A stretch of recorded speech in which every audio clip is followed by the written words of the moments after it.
복음 안에서 감사를 회복하는 방법라는 제목을 가지고 말씀 증가하겠습니다. 절대로 감사하지 않는 사람들이 있거든요. 누구겠습니까?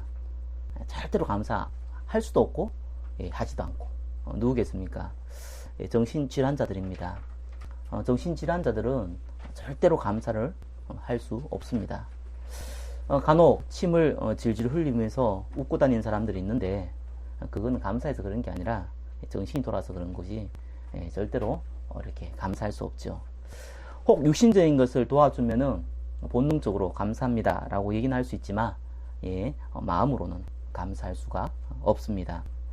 또 반면에 평소에 감사하고 감사하다는 표현을 많이 쓰는 사람도 있습니다. 미국은 뭐 땡큐 이런 표현 많이 쓰잖아요. 한국 사람들은 좀 감사합니다 감사합니다 이런 표현 안 쓰는데 잘 이렇게 미국 사람들은 되게 흔히 쓰죠. 땡큐. 심지어 뭐 거절할 때도 노 땡큐 뭐 이렇게 쓰잖아요. 그러니까 땡큐라는 단어를 굉장히 많이 써요. 일본은 뭐 아리가또 이렇게 표현을 많이 쓰지 않습니까? 물론 좀 습관적으로 그렇게 얘기를 하는 것이죠. 그러나 이제 그렇게 얘기하면은 듣는 사람으로 말미암아 기분은 좋게 만들어져요. 아무래도 그런 표현은 자주 쓰면은 우리가 살아가는데 도움 많이 됩니다. 제가 아는 사람은 좀 겸손해요. 항상 뭐 고맙다, 감사하다 이런 표현을 많이 쓰더라고요. 또 일도 좀 성실하게 하니까 뭐 결과적으로 보니까 뭐 인간관계가 많이 좋아요. 뭐 그리고 또 이렇게 사람들에게도 인정을 많이 받더라고요. 그런데 오늘 제가 이렇게 말씀을 통해서 증거할 감사는 그런 감사가 아니거든요. 우리가 뭐 봄에 되니까 따뜻하게 감사하고 여름에는 또 더욱 덥지만 뭐 수영장 가서 감사하고 가을에는 뭐 낙엽 떨어지면서 뭐 그거 바라보면서 감사하고 겨울에 눈 싸우면서 감사하고 이런 감사를 얘기하는 게 아닙니다. 불신자도 누구나 할 수 있는 감사 또 누구나 할 수 없는 감사 이런 얘기를 하는 게 아닙니다.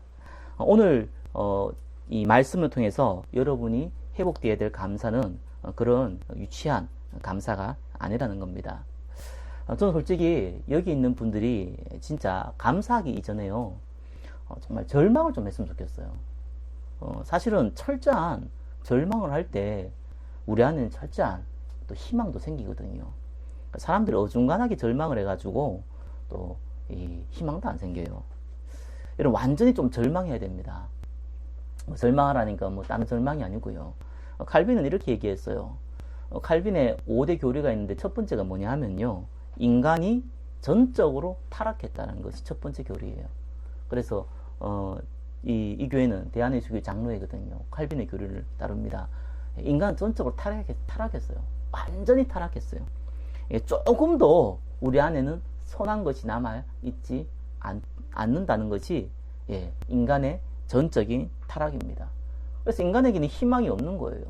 저 죽어가는 시체, 그 시체에서 이미 막 이 구더기가 나오고 막 썩은 물이 나오고 있는 그 시체 다시 살아날 희망이 있습니까? 없어요. 심장이 멎어도 죽는데 일단 썩어가고 있는데 다시 살아날 희망이 있습니까? 그것이 완전 절망이거든요. 우리 인간이 그렇다는 거예요. 완전 절망 속에 있다는 것이 인간의 본래 모습입니다. 그러면은요 예수 그리스도가 이해가 되어서요 하나님의 값없이 주는 은혜 이 두 번째거든요. 왜 그러냐 하면 우리는 완전히 절망이기 때문에 예수 그리스도가 아니면은 어떻게 할 수가 없어요. 많은 사람들은요 인간에게는 선한 모습도 있고 악한 모습도 있다 이렇게 얘기합니다. 뭐 어느 의미에서는 맞는 말이기도 합니다. 성경에서는 그런 얘기를 하질 않아요. 인간은 완전히 타락했대요. 선한 것이 없대요. 선한 것을 가장할 수 있지만 선한 것이 없대요. 하나님의 영이 떠났기 때문에 이미 선한 것이 없대요. 완전히 망해버렸다는 거예요. 하나님을 만날 수도 없고 우리 문제를 해결할 수 없고 우리가 완전히 끝나버렸다는 거예요. 그래서 우리에게는 예수 그리스도가 필요하다는 겁니다. 이래야지요 복음이 이해돼요. 그냥 필요한 것이 아니라 아니면 안 되는 거예요. 완전히 절대적으로 필요한 거예요. 그러면은요 감사 나옵니다. 공부 꼴찌한 놈이요 공부 좀 적당히 하면 안 되겠나 이렇게 얘기하면요 절대로 공부 못합니다. 그렇죠? 주로 이게 어릴 때 아픈 사람들 있잖아요. 그런 사람들이 주로 오래 살아요. 그 이유 알죠? 오늘 아프니까 가능한 좋은 음식 먹고 음식도 가려 먹고 예, 건강하게 하려고 노력도 하고 오래 살아요. 왜 그러겠습니까? 자기가 건강이 안 좋다는 걸 알기 때문에 그래요. 근데 나는 건강하다 이런 사람도 있거든요. 아무거나 먹어요. 막 닥친 대로 먹고요. 좀 아프면 병원도 안 가요. 뭐 알아서 낫겠지 뭐 이럽니다. 그러다가 한 방에 가더라고요. 저와 여러분들이 여러분의 힘으로는 이 얼마나 연약하고 얼마나 희망이 없는 존재인가, 이런 것을 먼저 깨닫게 될 때에 그때 하나님의 능력이 보이는 겁니다. 한 친구한테 복음을 얘기했거든요. 우리 아무래도 나이 드신 분들보다 젊은 사람들은 복음을 얘기할 때 논리적으로 설명을 하면은 잘 이해를 하더라고요. 그리스도를 설명을 했어요. 그 친구가 어머니가 이제 곧 이렇게 암이 온몸에 번지고 해서 이제 죽을 때가 된 거예요. 하나님 앞에 부름받을 때가 된 거예요. 근데 그 어머니가 캐톨릭 신자였어요. 그래서 저를 통해서 복음을 받았거든요. 그래서 예수 영접했어요. 하나님의 딸이 된 겁니다. 근데 이제 이분이 살고자 하는 의지가 많이 강하시더라고요. 그런데 우리가 막 살려고 한다고 해서 사라지는 게 아니잖아요. 우리 생명은 하나님 손에 달려 있잖아요. 그래서 좀 도와드리고 싶었는데 이분이 이제 육신의 방법으로 많이 노력을 하셨더라고요. 그래서 뭐 연락이 왔어요.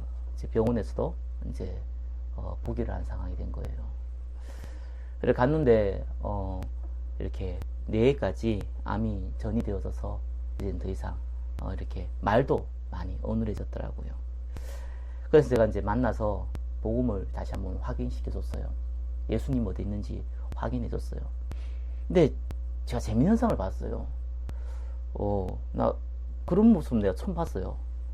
제가 예수님을 다시 한번 마음에 모시자, 기도하자 하는데 이분이 제 기도를 따라 하는데 제가 하는 말과 그분이 하는 말이 완전 달라요. 그래서 제가 처음에는 좀 뭔가 이렇게 헷갈렸다니까요. 근데 이제 그분의 옆에 있는 분이 그러시더라고요. 언어에 문제가 와가지고 내가 뱉고자 하는 단어와 그 다음에 내 입에서 나오는 단어가 틀리대요. 그래서 그렇구나. 근데 이분이 너무 천사 같은 얼굴로 아멘 하면서 따라 하더라고요. 근데 이제 이 딸이 예수를 안 믿어요. 그래서 이제 이 딸에게 복음을 전했어요. 아무래도 심적으로 많이 어렵잖아요. 그래서 제가 그리스도를 설명했어요. 그리스도가 뭐냐? 인간은 절대로 해결하지 못한 세 가지 문제가 있다. 그게 뭐냐? 인간은 하나님 만날 수 없다. 아니 내가 하나님 만나고 싶어가지고 하나님 찾고 이래가 하나님 발견하고 그러면 그때부터 더 이상 하나님이 아니에요. 그죠? 하나님이 우리를 만나야지. 우리가 만나고 싶다 해서 하나님 만날 수 있다면은 우리가 하나님보다 능력이 많은 거잖아요. 저와 여러분이 대통령 만나고 싶다고 마음대로 만날 수 있어요. 하물며 만왕의 왕이면 하나님 만나고 싶다 해서 만날 수 있습니까? 하나님이 우리를 만나줘야지 만나는 거거든요. 인간은 하나님 만날 수 없어요. 그래서 하나님 어디냐 이럽니다. 그렇죠. 하나님 못 만났으니까 하나님 본 적도 없고 만난 적도 없죠. 그래서 인간은 하나님 만날 수 없어요. 그 문제를 절대로 해결할 수 없어요. 그러니까 인간에게는 죽음이 오는데 그 죽음 이후에 영원한 지옥이 기다리는 거거든요. 그래서 그거 보고 운명이라고 해요. 그리고 사람은요, 두 번째 해결할 수 없는 문제 있어요. 제 문제 해결 못해요. 누가 뭐래도 인간이 하나님 떠난 원죄 문제 해결 못해요. 인간이 살아가면서 짓는 죄 해결 못해요. 누가 그러더라고. 난 죄가 어딨냐고. 내가 죄 지은 게 어딨냐 이러더라고요. 헌법에 명시한 죄는 안 지을 수도 있어요. 그죠? 뭐 어떤 사람들은 그런 사람도 있더라고요. 혹시 압니까? 이렇게 횡단보도 이렇게 1차선 있잖아요. 왕복 1차선도 아니고 그냥 한 1차선 있는 거. 그것도 꼭 횡단보도를 건너는 사람도 있어요. 특이하대요. 나는 그냥 막 건너는데 꼭 그 횡단보도까지 가가지고 바로 앞인데 이렇게 건너면 되는데 저 멀리까지 가가지고 횡단보도 지키는 사람도 있습니다. 그죠? 아무리 그래 지켜도 자기 속에 있는 미움과 원망과 자기 안에 있는 악함을요 해결할 수 없어요. 성경은 친구한테 욕을 해도 그것도 죄라고 그러거든요. 근데 무슨 죄냐? 지옥 가는 죄라고 하거든요. 인간은 죄 문제를 해결할 수 없는 거예요. 그보다 더 큰 문제가 뭡니까? 눈에 안 보이는 사단 이 문제 해결할 수 없어요. 귀신 어딨냐 이럽니다. 저 정말 나는 그 얘기 들을 때마다요, 너무너무, 이렇게 가슴이 아파요. 한 번도 본 적이 없냐. 우리나라가 30만 명의 무당들이 저거 깃대를 들고 저거 설치고 있는데 한 번도 본 적이 없냐. 본 적이 있겠죠. 마음이 완악해서 못 느낄 뿐이겠죠. 이 사단의 건세, 이 귀신의 건세가 인간의 운명을 끌고 가는데 그걸 어떻게 이깁니까? 이 흑암의 세력이 인간을 끌고 가는데 그걸 어떻게 이깁니까? 절대로 그 문제 해결 못합니다. 그래서 이 세 가지 문제를 해결한 것이 그리스도다. 그 그리스도의 일을 하신 분이 예수님이다. 이 설명을 해줬어요. 근데 재미있는 것이요. 그 옆에 있는 그 친구, 그 옆에 있는 친구가 이제 물론 교회는 다녔는데 그 애가 이제 복음을 마음에 좀 담더라고요. 그래서 이제 같이 예수님 영접했어요. 이제 내가 물어봤어요. 예수님 이렇게 믿고 싶냐라고 물어보니까 제 말은 이해를 하겠대요. 인간이 절대로 하나님 만날 수 없고 제 문제 해결도 못하고 그리고 눈에 안 보이는 귀신의 문제도 해결을 못하고 내가 귀신이 있냐고 물으니까 우리 기성세들은요 이렇게 교육을 받을 때 주로 무신론을 많이 배웠어요. 그걸 완전히 각인되어졌어요. 그래가지고 우리는 지금 나이로 보면 한 40대 이상인 사람들은 전부 다 이렇게 무신론이 생각보다 강해요. 이렇게 종교가 없는 사람들.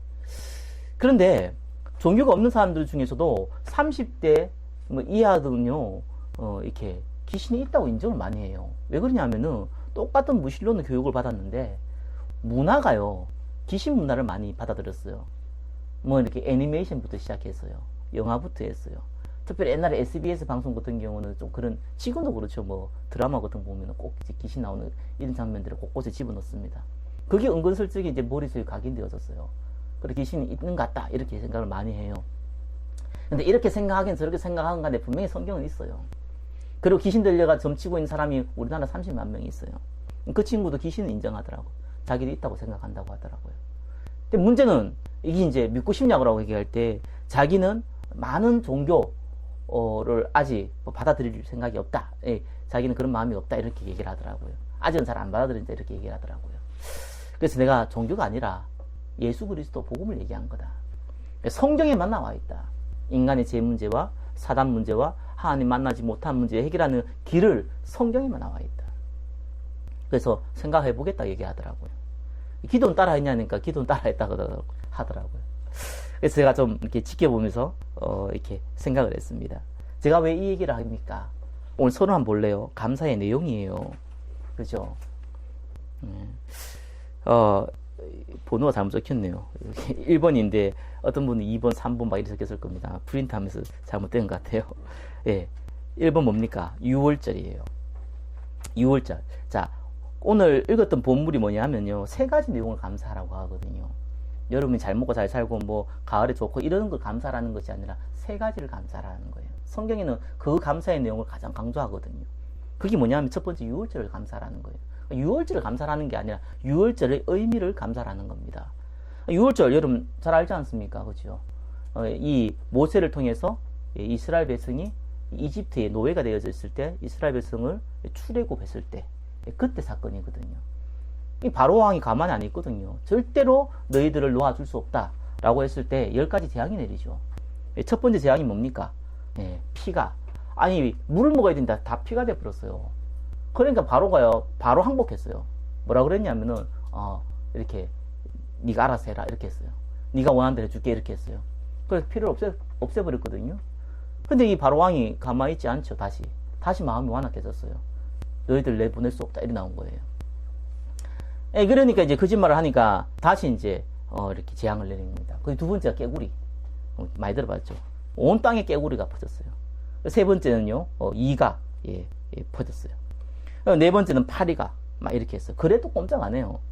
그러니까 다섯 번째 뭐냐면요, 악질을 해가지고 짐승들 다 죽여버렸어요. 그러니까 재산에 피해가 오잖아요. 그러니까 뭐라 그랬냐면, 그러면은 여기서 제사 드리라. 나가지 말고 하나님 앞에 제사 드리기 위해서 이 이스라엘 백성을 데리고 나가야겠다. 그러니까 여기서 제사 드리라고 그랬어요. 그럴 수 없다 그랬어요. 그리고 나서 이제 재앙이 또 오죠. 그러면서 이제 막 독종, 전염병이 오죠. 우박도 떨어지고요. 그리고 메뚜기 통에 가서 곡식을 다 이렇게 박살 내버리고요. 이제 이런 일을 벌인 겁니다. 그리고 막 흑암이 낮에도 막 이렇게 어둠으로 쌓이게 만들고요. 그래도 말을 안 들어요. 마귀가 그래요. 우리 속에 있는 불신앙이 그렇거든요. 이런 거 가지고는 꼼짝을 안 해요. 그리고 마지막에 뭐가 내렸습니까? 장자를 죽여버렸어요. 장자를 죽일 때 어떻게 했냐? 어린 양의 피를 문설주에 바르면은 이 죽음의 사자가 지나갔습니다. 그 날을 기념해서 유월절이라고 그래요. 그래서 오늘 15절에 보니까 무교병의 절기를 지키라. 유월절과 무교절은 다른 건데 사실은 같은 의미예요. 무슨 말이냐면 유월절 그 다음 일주일을 무교절이라 그러거든요. 그래서 유월절을 기념해서 하기 위해서 유월절 때 이렇게 누룩이 없는 빵을 한 일주일 동안 먹어요. 그걸 무교절이라 그래요. 그걸 이제 일어난 사건이 유월절 사건입니다. 근데 그것이 중요한 게 아니라 하나님이 영적으로 저와 여러분들을 사단과 흑암의 권세에서 영원한 구원받은 하나님 자녀로 바꾸어 버렸다는 겁니다. 그거를 감사라는 거예요. 구원받은 거에 대해서 감사라는 것이 첫 번째 내용입니다. 그걸 감사라는 거고요. 두 번째입니다. 뭡니까? 맥추절을 감사라는 거예요. 맥추절이 뭡니까? 이스라엘 백성이 광야에서 40년 동안 졌어요. 아니, 걸어서 일주일 만에 갈 수 있고 그렇게 많은 무리가 움직여도 한 달이면 갈 수 있는 거리를 하나님이요 40년 동안 이 광야에서 돌렸어요. 그리고 나서 가나안에 들어갑니다. 왜 돌렸냐? 워낙 불신앙을 하니까. 말은 예수 믿는데 불신앙 중에 진짜 불신앙이 뭐냐면 하나님 안 믿는 불신앙이 아니고요. 그거는 아예 구원 안 받았으니까 사실은 불신앙이 얘기할 수도 없고요. 하나님 믿는데 불신앙하는 거예요. 하나님 존재도 인정하고 나도 구원 받았는데 그러나 실제로 내 모습에는 하나님 인정하지 않는 거예요. 물 없다고 맨날 욕하고요. 원망하고요. 고기 없다고 원망하고요. 이 짓을 계속 한 거예요. 노예 생활을 오랫동안 해놓으니까 저와 여러분들이 오랫동안 세상에서 살아가는 그 방식대로 살아보니까 이게 안 바뀌는 거예요. 그래서 하나님 바꿔야 되잖아요. 40년을 굴렸어요. 그래서 그때 나온 13세 이상의 사람들은요 다 죽여버렸어요. 광야에서. 그리고 그 광야에서 태어난 아이들 아니면은 이 출애굽할 때에 만 14세 그 미만의 아이들만 살려놨어요. 그래가지고 가나안 들어갑니다. 들어가자마자 곡식을 심었어요. 50일 만에 싹이 났어요. 그래서 맥추절이라 그러고 50일 만에 이제 열매를 거두었다고 해서 오순절이라고 얘기를 합니다. 이 무슨 말입니까? 하나님이 광야 40년 동안 우리를 먹이고 입히시고 인도하셨다. 그 얘기입니다. 그걸 감사라는 거예요. 그죠? 세 번째 뭡니까? 수장절을 감사라는 거예요. 16절에 뭡니까? 수장절 지키라 그러죠. 수장절이라는 말이 바로 수수감사절을 수장절이라고 그럽니다. 그래서 가나안에 들어와가지고 곡식을 심었는데 이제 열매를 많이 거두었어요. 창고에 저장했다고 수장절이라 그러고요. 그래서 그걸 가지고 추수감사절이라고 얘기를 합니다. 이 추수감사절은 원래 미국에서 처음 쓴 단어고요. 이 수장절을 이제 그것을 추수감사절로 이름을 바꾸었죠. 왜냐하면 미국이라는 나라가 그냥 만들어진 게 아니거든요.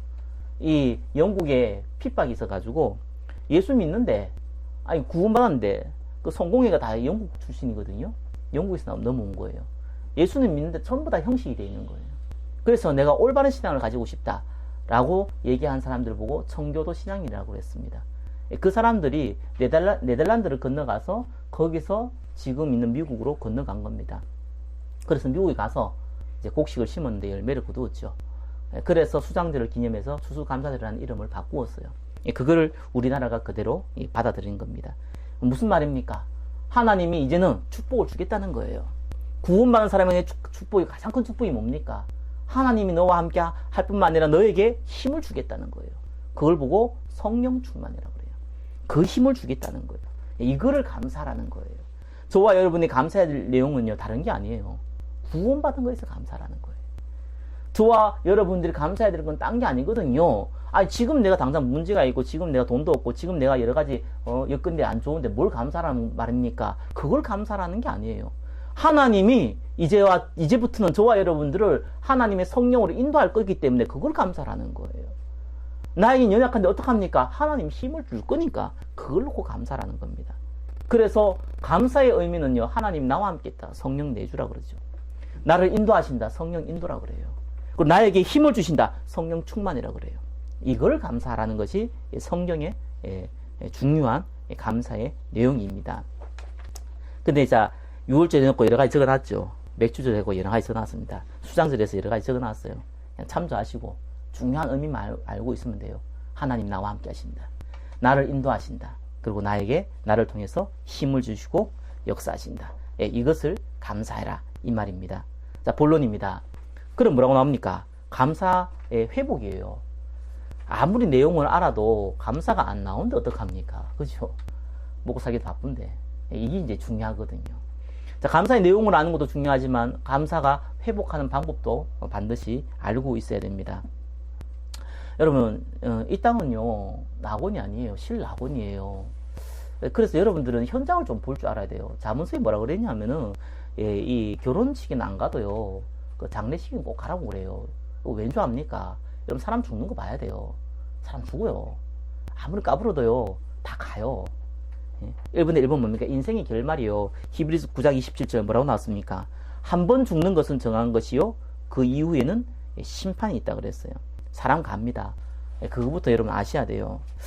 제가 알고 있는 목사님이 나보다 나이가 어려요. 좀 몇 살, 많이 어린 건 아닌데, 그분은 뭐 이렇게 좀 어려요. 나이가 뭐 내가 알고 있는 30대 중후반인가? 그런 걸로 알고 있어요. 근데 이 친구가 스쿠터를 타고 갔어요. 스쿠터 알죠? 오토바이 조그만 거 있잖아요. 그걸 타고 가다가 사고 났어요. 헬멧을 써야 됩니다. 오토바이 탄 사람 없겠지만 오토바이 타면 반드시 헬멧 써야 되거든요. 근데 이 친구가 이제 헬멧을 안 쓰고 조금 부딪혔는데 그냥 떨어졌어요. 머리를 부딪힌 거예요. 그래서 뇌가 이렇게 움직여 버렸어요. 이쪽인 뇌가 이쪽으로 가 버렸어요. 병원 가니까 뇌사가 된 거예요. 이 친구가 이제 장기 기증을 하겠다고 일단 죽기 전에 그걸 해놓은 거예요. 그래서 내사 판정이 한 번 하는 거 아니더라고요. 2번을 하더라고요. 처음에 이제 그 내사 판정하는 감사단이 따로 있대요. 그것도 처음 알았네요. 가가지고 이제 검사를 해요. 내사 됐냐 안 됐냐 1차적으로 판단을 해요. 그리고 그 다음날 2차 판단해요.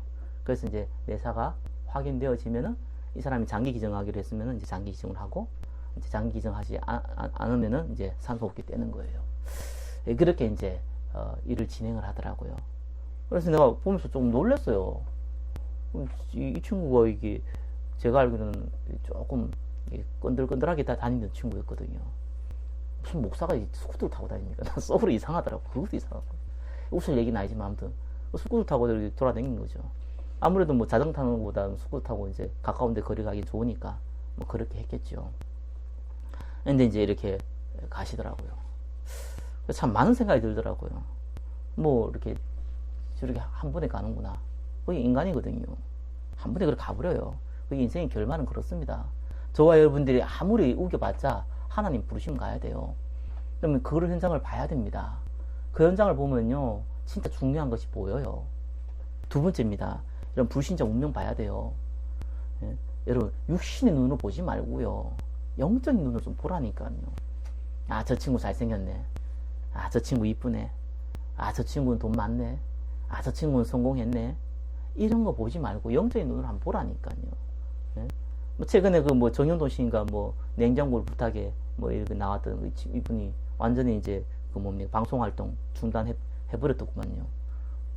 이유가 뭡니까? 자기는 이제 이렇게 공황장애 왔다고 이렇게 얘기를 했잖아요. 불안장애라고 그러대요. 불안장애는 공황장애도 있고 강박장애도 있고 외상후 스트레스도 있고 아무튼 여러 가지 있잖아요. 이런데 이제 너무너무 불안한 거예요. 여러분 이해됩니까? 여러분 여기 앉아있는데 위에 지금 천장이 무너질까 안 무너질까 그게 막 걱정됩니까 혹시? 걱정된다니까요. 공황장애가요. 나 그거 신기하더라고요. 내가 아는 친구도 공황장애 걸렸는데 자기가요 내하고 기도해주고 말씀 전해주니까요, 목사님 저거 떨어지면 어떡합니까 이러더라고. 혹시 이렇게 형광등이 터져가지고 파편이 튀어가서 우리 미영자의 눈을 맞아서 즉사를 한다, 이게 막 걱정된다. 여러분 그게 정상은 아닌데 그거 걸리면 그래 돼요. 사람이 희한하게 된다니까요. 이게 불신자 운명이에요. 그거 좀 드러난 운명이죠. 이렇게 안 드러나도요, 인간은요 살려고 밟아놓친다니까요. 뭔가 해보겠다고요. 그런데 안 되는 거예요. 히브리서 2장 15절 뭡니까? 또 죽기를 무수함으로 한평생 매어 종노릇 하는 모든 자들을 놓아주려 하심입니다. 그렇죠. 네. 어떻게든지 잘 먹고 잘 살고 해보겠다고 종로를 타고 있는 거예요. 세 번째 뭡니까? 시대의 재앙. 마태복음 24장 7절. 민족이 민족을, 나라가 나라를 대적하며 일어나겠고 곳곳에 기근과 지진이 있으리라. 여러분, 성경에만 계속 앞으로 시대가 가면 갈수록 더 타락하고 더 전쟁이 일어나고 더 이런 막 테러 일어나고 하는 건 성경에만 나와 있는 거 알죠? 다른 종교단체의 모든 책에는 뭐라 나옵니까? 이렇게 하면은 유토피아가 될 거라고 나와 있습니다. 심지어 저 모슬렘까지도요, 우리가 저렇게 인간들을 죽이고, 저기, 알라를 안 믿는 사람들을 죽이고, 이렇게 모슬렘을 안 지킨 사람들을 멸망시키고 이러면은 이 지상에 어마어마한 하나님의 걔들 말하는 알라의 나라가 임한다고 얘기를 하잖아요. 그래서 IS들이 쟤들이 자살 테러를 하잖아요. 그렇게 해가지고 정복하려고 그러잖아요. 그게 모든 종교의 특징이에요. 잘 될 거래요, 앞으로. 만사형통할 거래요. 성경에만 그래 나와 있습니다. 갈수록 고난이 올 것이다. 지진이 일어날 것이다. 기근이 일어날 것이다. 오늘 본문에 있듯이, 오늘 마태복음 24, 7절에 있듯이 전쟁이 일어날 것이다. 테러가 일어날 것이다. 며칠 전에 뭐 프랑스 테러 났다고 뭐 150명 죽었다고 막 나왔잖아요. 뭐 계속 있을 겁니다. 저는 유럽 진짜 희망 없다고 보거든요. 왜 그런 줄 압니까? 유럽에 모슬렘 사람들이 들어가가지고 문제가 된 게 아니라니까요. 유럽의 복음을 잃어버리니까 하나님이 어떻게 합니까? 모슬렘 사람들을 들어가게 만들어요. 여러분, 스쿠터 타가지고 사고 나서 죽는 줄 압니까? 하나님 데려가려고 하니까 스쿠터 타게 만들죠. 말 알아들으셔야 됩니다. 그래서 우리는 조심해야 돼요. 뭐든지 간에. 예? 밤늦게 막 돌아다니지 말고요. 세상 무서워요. 하나님 생명, 하나님 손에, 우리의 생명은 하나님 손에 달려있지 않냐? 그 말은 맞는데, 하나님이 방법이 있다니까요. 그래서 우리는 두려움과 떨림으로 우리는 인생을 계획하고 하나님 바라봐야 돼요. 앞으로 계속해서 재앙 옵니다. 한국이라도 무사할 것 같습니까? 전 세계에서 가장 위험한 나라가 어딘 줄 압니까? 프랑스 아니라니까요. 예, 코리아입니다. 알죠? 유일하게 이 남북이 나눠져서 대치하고 있는 전쟁 중인 나라. 그게 한국이에요. 이스라엘 사람들은요, 한국 가기 싫어합니다. 압니까? 맨날 그 전쟁하고 있으면서도 한국은 더 무서운 나라라고 알고 있어요. 핵전쟁이 일어난다고 더 무서운 나라래요. 근데 저와 여러분도 그렇죠. 전혀 전쟁이 날 걱정 안 되죠. 왜 그런 줄 압니까? 물론 뭐 그게 시대적인 분위기도 있고 뭐 전쟁 날라니까 그렇겠지만서도 하나님께서 이 딸을 축복한다는 거 여러분 모르십니까? 정말 축복하고 있다는 거 모르십니까? 뭐니 해도요, 이 나라 한국만큼 하나님 보호한 나라가 없어요. 이유는 딱 하나밖에 없어요. 전도해야 되잖아요. 한국 아니면 할 나라가 없어요, 지금은. 그래서 하나님 한국을 쓰신다니까요. 저와 여러분이 조금만 이거 비밀을 알면요, 하나님 쓰신다니까요. 자, 두 번째 봅시다. 이때 이 현장을 자꾸 확인할수록요, 정말 내가 구원받은 게 감사하고요. 하나님 날 쓰신다는 거 감사하고요. 내 인생을 하나님 책임지다는 것이 너무 감사할 수밖에 없어요. 진짜 감사한 두 번째에서 나오죠. 복음의 능력을 회복할 때요. 예, 복음 집중할 때 여러분 반드시 하나님 능력이 회복되어집니다. 제가 어떻게 하든지 간에 이렇게 현장에서 말씀 운동을 막 하고 싶어요. 어디 가든지 간에요. 이유는 간단해요. 현장에서 말씀 운동한다고 뭐 주일날 예배 드리면 되지 이런 개념이 아니거든요. 우리가 24시가 우리가 있는 현장은요, 먹고 사는 현장이고요. 우리가 있는 현장은요, 어떻게 되는지 세상과요 부딪혀가면서 살아가는 현장이에요. 그게 우리의 대부분의 시간을 차지해요. 그런데 그 시간대 우리가 뭐 합니까? 우리 생각과 마음은 어디가 있습니까? 그래서 우리가 다 묻혀 죽거든요. 그래서 응답을 못 받는 거예요. 그러면 우리가 그 현장에 단 10분이라도, 단 30분이라도 우리가 하나님 앞에 집중할 수 있는 시간을 만들지 않는다면은 우리는 당하게 돼 있는 거예요. 반대로 단 10분이라도, 단 30분이라도 내가 하루라도 일주일에 한 번이라도 집중할 수 있다면요, 하나님 역사는 거기 시작되는 거거든요. 솔직히 저와 여러분들이 주일날 예배드려서 하나님 응답받은 것 같습니까? 안 그래요. 하나님은 일주일 내내 저와 여러분과 함께 하는 거예요. 그렇죠? 그래서 주일날 예배는 어떻게 드리냐? 한 주간 우리가 힘을 얻고 응답을 받고 그것을 확인하기 위하고 그 다음 주에 하나님 응답 받으실 걸 바라보면서 나오는 것이 예배거든요. 그래서 저와 여러분들 이 뭡니까? 현장이 중요해요. 그러기 위해서 저와 여러분들은 뭐 했냐? 먼저 복음에 집중해야 돼요. 그러면 하나님 능력 회복합니다. 사도행전 1장, 2장 이제 그 4절에 그 전 페이지 보면은 그 뭡니까? 수장들 나오면서 복음에 집중할 때 성경 구절 나와 있죠. 사도행전 1장 14절에 120년 성도가 40일 동안 기도할 때 어떤 일이 벌어졌냐 하면은 그들이 다 성령의 충만을 받고, 성령 충만 그때 임해요. 여러분, 하나님 능력 좀 체험해 봐야 됩니다. 아, 정말 하나님께서 나에게 이런 힘을 주시는구나. 이런 거 체험해 봐야 됩니다. 여러분, 기도에 집중할 때 이 힘 생깁니다. 예? 근데 그때 뭔 일이 벌어지는 줄 압니까? 증인의 일이 벌어져요. 여러분들이 증인의 이 역할로 서게 됩니다. 이 겁 많은 베드로가요. 예수님 잡혀갈 때 도망갔던 이 베드로가 예수님 부활한 것을 보고도 고기 잡으러 갔던 베드로가요. 이 성령 충만을 받고 나서 그 15나라에서 온 사람들이 너희들 술 취했냐? 이 뭔 소리냐? 라고 할 때 베드로가 일어나서 얘기를 했어요. 너희가 십자가에 못 박힌 예수를 하나님 그리스도로 세우셨다. 회개해라. 그래서 그때 구원받은 3,000명이 일어났거든요. 여러분이 하나님 앞에 능력에 집중할 때요, 힘없고 증인되게 되어 있습니다. 제가 이제 아는 목사님, 이제 개척교회 목사님이요, 은평구에서 이렇게 사역하시는데, 뭐 집에서 예배 드려요. 이제 성도도 없고 그냥 가족끼리 예배를 드리세요. 그래서 제가 가서 계속해서 같이 전도도 하고 그랬거든요. 이분이 얼마 전에 그 얘기를 하더라고요. 목사님, 하나님이 지금 한 2년 동안이죠. 2년 동안 자기 집에서 예배를 드렸는데 하나님이 이제는 장소를 줘야 될 것 같다는 거예요. 알아보자 그러더라고요. 그래서 알아보자 그랬어요. 그래서 찾았어요. 돈이 없으니까. 찾아보니까 이렇게 비싸니까. 서울은 다 비싸잖아요. 지하를 이렇게 찾았더라고. 전화를 했어요. 들어갔어요. 들어가니까 야, 진짜 지하도 참 그렇대요. 뭐 거미줄 쳐져 있고 막 그러더라고요. 한 달에 뭐 한 40만 원인가 달라 그러더라고요. 그래가지고요, 뭐 목사님이 이렇게 기도하면서 약간 좀 실망이 되는 것 같더라고요. 뭐 돈이 없으니 그렇죠. 뭐 당연한 거 아니겠어요. 그래서 나는 솔직히 그거 별로 안 바랬거든요. 왜냐하면 지금 당신 수준이 지금 돈이 없는 수준이지 않느냐. 응? 또 지금 성도가 없지 않느냐. 다르게 한번 쳐다보자고 생각했었어요. 그 말은 못하고. 그래가지고 이분 이제 그걸 이제 거의 한 달 전에 얘기를 했거든요.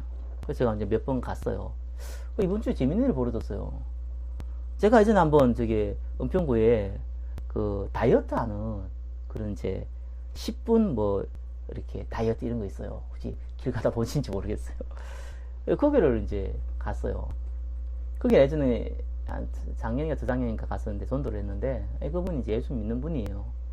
그래서 이제 그냥 대화만 하고 얘기하고 나왔죠. 그 집을 한번 가야겠다 생각이 들더라고요. 그 목사님 이제 같이 갔죠. 그 목사님도 이제 그때 알고 있는 분이고. 갔는데 이제 이분이 계신 거예요. 근데 가보니까 분위기가 지금 그 분위기가 아니라 분위기가 뭐 이렇게 다 접는 분위기라. 그래서 이제 이게 무슨 일이시냐 이렇게 하니까 자기가 이제 그 지금 사업장이 망했다는 거예요. 그게 체인인데 그 회장이 구속됐다는 거예요. 근데 이 기계들이 재밌더라고요. 그 기계들이 그냥 자기들이 사고 이런 게 아니고요. 이 기계를 사주는 이제 채권자죠. 이제 이 사람들이 있고, 이 회사는 이 기계를 다른 사람들이 사주고 이 기계를 이렇게 맡겨서 여기 수익 가지고 이렇게 이 기계를 사는 사람들, 투자한 사람들에게 돈을 주고, 또 일부는 자기들이 가지고 일부는 이 영업한 사람들 주고 이런 구조로 돼 있더라고요. 참 신기하더라고요. 근데 이제 이게 다 망해버렸다는 거예요. 그래서 자기가 여기를 평수가 한 30평 좀 넘어요. 1층이잖아요. 목도 참 되게 좋아요. 근데 이제 이분이 이제 이거를 적게 됐다는 거예요. 자기도 이제 어쩔 수 없다는 거예요. 자기가 이제 다른 데 이제 이사 갈 준비를 다 하고 있다는 거예요. 그러시냐고 하니까 이분이 뭐라 그러냐면은 자기가 이제 계약을 내년까지 했다는 거예요. 내년 뭐 초까지 했다는 거예요. 3월인가 뭐 2월인가까지 했다는 거예요. 그런데 자기는 이제 여기가 너무 비싸다는 거예요. 너무 비싸가지고 자기는 이제 어쩔 수 없이 아무도 다른 사람이 들어올 사람이 없다는 거예요. 비어 있다는 거. 자기 혼자 나가고 여기는 이제 보증금이 있으니까 자기가 보증금 낸 거니까 보증금 다 까먹으면서 내년 언제까지 딱 그렇게 하고 갈 생각을 하고 나왔다는 거예요. 준비하고 있다 그러더라고요. 그래서 제가 얘기했어요. 아니 그러면은 그분이 집사더라고요. 집사님 그러면은 이 장소 좀 빌려달라라고 얘기했어요. 이분이요 갑자기요. 왜요 이러더라고요. 이분 여기에 우리 목사님 이렇게 교회 좀 구하고 있는데 지금 기도하고 있으니까 이 장소 좀 쓰면 안 되겠냐고 하니까 자기가 너무 좋다는 거예요. 안 그래도 비어 있고 그냥 가만히 있어도 월세 나가는데 아니 목사님 쓰시면은 너무 좋다는 거예요. 자기가 당장 지금 부동산에 일단 자기가 나가더라도 혹시 들어올 사람이 있으면은 이제 들어오게 하려고 얘기는 하는데 그것 취소하겠다는 거예요. 쉽게 해결됐어요. 그분이요 갑자기 저한테 이런 얘기를 하더라고요. 목사님 응답이 없을 때는 말이 많던데 하나님이 응답을 주니까 할 말이 없다는 거예요. 졸지에 30평 되는 데를 뭐 내년 초까지는 자기가 기도처로 쓰겠다면서 그렇게 응답 주시더라고요. 여러분들은 그게 뭔 말인지 잘 모를 거예요. 그 느낌이 다를 거예요. 제가 이 전도를 쭉 해봐서 알잖아요.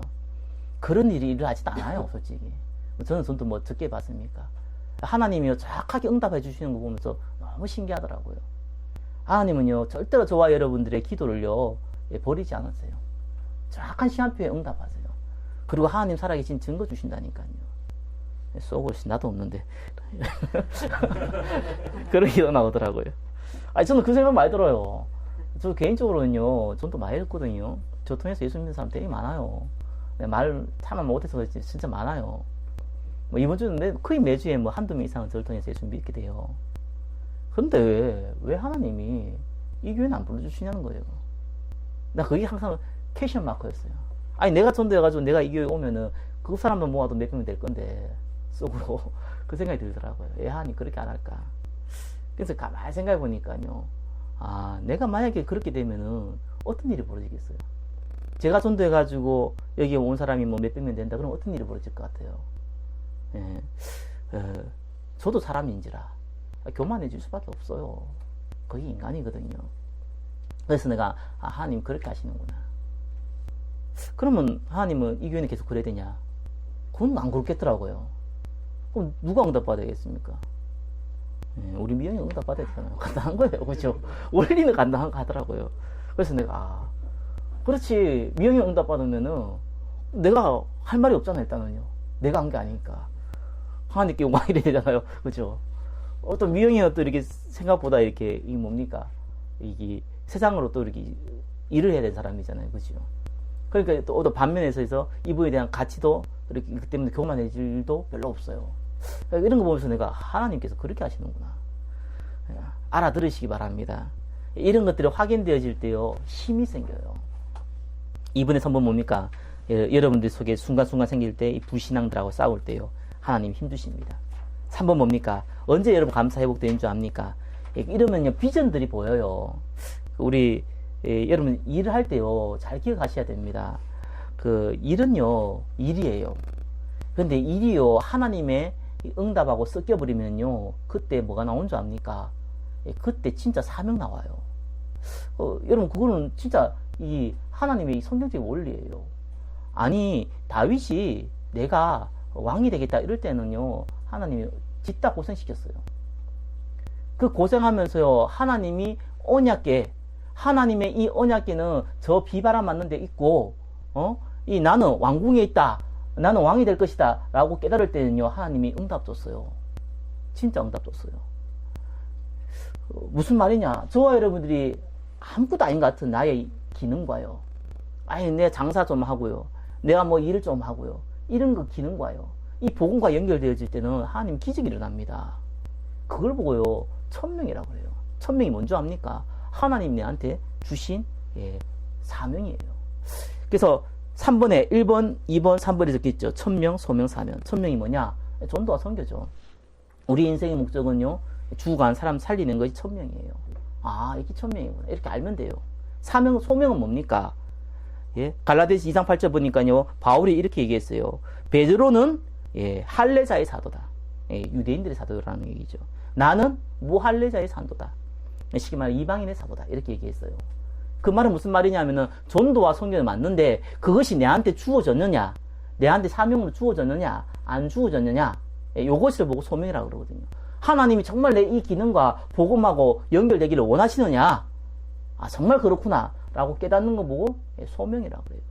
그러면 뭐가 나오는지 압니까? 내가 지금 해야 될 게 나와요. 그걸 보고 사명이라고 해요. 예, 사명해놓고 동그라미 1, 2, 3, 4, 5분 적어놨죠. 한번 예를 들어봤어요. 바울이요, 이 핍박자 바울이 예수 믿고 회개했을 때요, 그때 뭐 한 줄 압니까? 아라비아로 갔어요. 그 3년 동안 있었거든요. 저와 여러분들이 사명이 뭔지 압니까? 진짜 전도와 선교를 위해 살려면 첫 번째 해야 될 사명이 뭔지 압니까? 훈련받아야 돼요. 그게 첫 번째야 돼요. 뭐 나가서 뭔 전도를 합니까? 저와 여러분들이 나가서 무슨 뭐 복음 말합니까? 그 이전에 반드시 해야 될 게 있어요. 복음에 뿌리 내려야 되거든요. 그래 내가 지금 빨리 현장에서 말씀 운동 일어나야 된다 그러잖아요. 그거 안 하면 안 돼요. 왜냐하면은 내가 지식적으로 배우는 거는요, 주일날 배울 수도 있고 참 책 한 권 읽어도 되는 거예요. 그런데 현장에서 하나님 말씀 살아있는 것을 체험하려면요, 반드시 현장에서 내가 하나님 말씀 잡아야 돼요. 그 훈련이 필요해요. 사도행전 11장 25절 26절 보니까요, 바나바가요 안디옥에 바울을 데리고 왔어요. 무슨 말입니까? 이 복음이 조금 여러분한테 각인되어지면 반드시 교회에서 일을 해야 돼요. 교회 직분이 그래 중요한 겁니다. 처음부터 예수도 안 믿는 사람이 아니 예수 믿어도 전혀 복음 모르는 사람이 와서 교회 일을 하면요 망쳐요. 그런데 이 복음의 비밀을 조금 아는 사람들이 교회 일을 하면 그때부터 무슨 일이 벌어지냐면은 생명의 역사들이 교회를 통해서 내 직분을 통해서 일어난다는 것을 확인하게 됩니다. 세 번째 뭡니까? 그때 바울이 이제 선교 파송하죠. 이러면 여러분 현장에 열매 나와요. 구원받을 사람 여러분한테 붙여요. 그게 세 번째예요. 그러면요 그 다음에 재밌는 일이 벌어져요. 하나님은 반드시 이렇게 합니다. 마게도네로 부르세요. 무슨 말이냐면은 나는 이렇게 하면 되겠다 저렇게 하면 되겠다 이렇게 생각하죠. 하나님 방법 달라요. 여러분 생각하고 다르다니까요. 하나님 분명히 바울은요 아시아로 가려고 그랬는데 하나님 막아서 어디로 보냈습니까? 마게도네로 보냈어요.